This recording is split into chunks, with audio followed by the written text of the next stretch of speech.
Testing for stress and adrenal fatigue. Most of us can relate to stress, but what do we do about it once we've identified it? So adrenal stress actually causes all sorts of symptoms like, fatigue, lowered resistance to stress, or even sugar and salt cravings as well. We become hypoglycemic. We need that sugar fix. And so there's mainly three versions or three levels of adrenal dysfunction. That's what you can identify.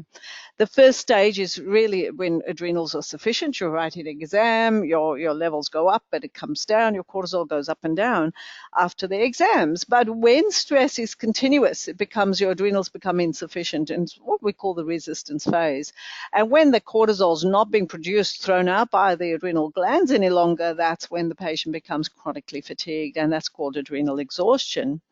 So the assessment of cortisol and DHEA through the day. Remember, cortisol is released from the adrenal glands in a diurnal pattern. And that's why we can't measure cortisol once. We need to measure it throughout the day. So measuring cortisol in the morning, at noon, at 4 p.m. and at 8 p.m. and having a look at the ratio of the total cortisol versus DHEA will give us the stage of adrenal dysfunction. You can identify the level of corticotropin or cortisol binding hormone, ACTH, which is adrenocorticotropic hormone. These are all the various hormones that you can measure in a blood sample.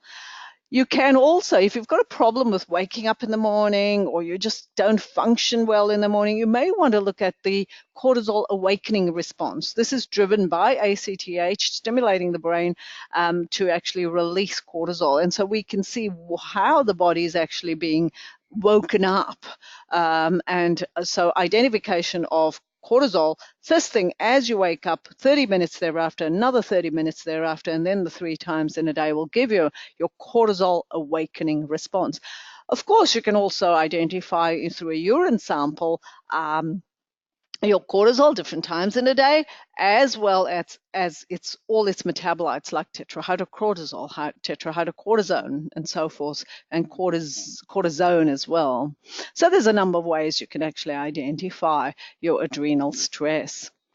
To determine which test is right for you, please speak with your healthcare professional, or you may want to contact us to order a test or interpret your results, or even seek guidance on your specific health condition. To learn more, check out our Learning Center for in-depth education on this very topic. Thank you.